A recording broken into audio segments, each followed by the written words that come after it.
Rembrandt was a Dutch painter. He was a Dutch artist, and I think he was born in Amsterdam, if I'm not mistaken, and he died there. He never left Holland or Netherlands, and basically his fame spread out during his lifetime. At that time in Italy, they knew who he was, not because he traveled anywhere, as I mentioned earlier, but because people would come and buy his artwork, and they took it to Italy, and then Italian artists learned about Rembrandt this way. At a time when Rembrandt started basically painting, eventually he had lots of students, and I think he supplemented his income by teaching. And the bottom line is that not only he was a painter, an artist, an etcher, and we're going to talk about that anyway, he was also training some students in his studio, and he was kind of hard on them, if I'm not mistaken from what I've read. He was deeply a religious man, and the Bible probably owes its existence to some part, or its spread of its copies in large part to Rembrandt, at least in Holland and countries adjacent to it. The reason for it is that his etchings mostly dealt with Christian motifs, and he was probably, and is still today, the best etcher in the whole world. And I don't think anybody has come close to him.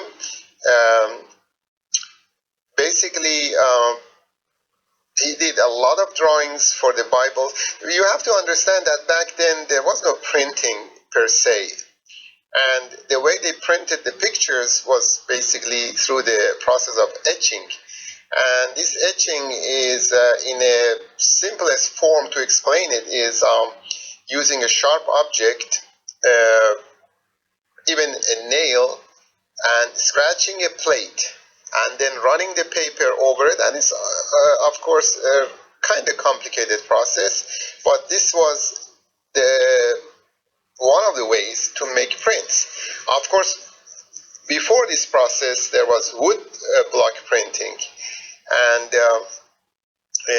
but etching, I think it produced more true to original copy or original manuscript, original drawing, more copies close to it than woodblock. And woodblock had its own limitation, and you could do a lot more with etching because of different processes that involved use of acid. At any case, as I said earlier, he was the best etcher, and up to this date there hasn't been any artist to match his skills in etching. Also, he's known for one of the major artists that did a lot of self-portraits. And if you look at his self-portraits, you can see from the time he was a young man till I think in his 60s. And if I'm not mistaken, he died in 1660s at age of 60 and odd years. A lot of major artists lived up to 60, 65. One of them is Rubens, and the other one is Eugene Delacroix. At any case, Rembrandt was a true artist, and he's known. His fame comes from the fact that his paintings basically shows the lighting, but the lighting in his paintings was theatrical. It was placed. So by Rembrandt, say like nowadays they want to do a play, they want to do a movie scene, and the director decides where to place the light. And that's what Rembrandt actually did. He wouldn't put the light where it was supposed to be, like in other paintings, but he did put the lighting where he chose. So that would give it a theatrical scene. So basically the light would either from any angle would shine on the subject, and therefore the surrounding area would be left in the dark or sort of semi-dark darkness. And most painters know that to give definition to the subjects, say people in the background, in the dark, and also because when you show somebody in the dark, you should also make the face three-dimensional, at least believable three-dimensional. And to have different tones in the dark is really hard thing traditionally, and Rembrandt excelled at it. In any case, he's known for placing the light where he chose to, and basically what he did, it was a revolutionary procedure. As I said before, they used the light before the Italian artists.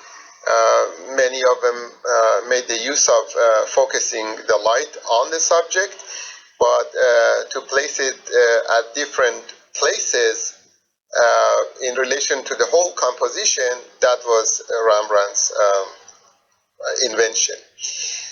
Another thing that people probably don't know about it, from what I've read, he was buried in an unknown tomb. And another interesting fact about him is that he lost most of his family, and I think his kids even died. His wife also died, and at one time he lived with his maid, and I guess there was some sort of consensual relationship between him and his maid. In any case, the other fact to know about Rembrandt is that he went bankrupt. He filed for bankruptcy, and the house that he lived, I think till 1660 something, don't quite remember exactly, but that house is still in existence in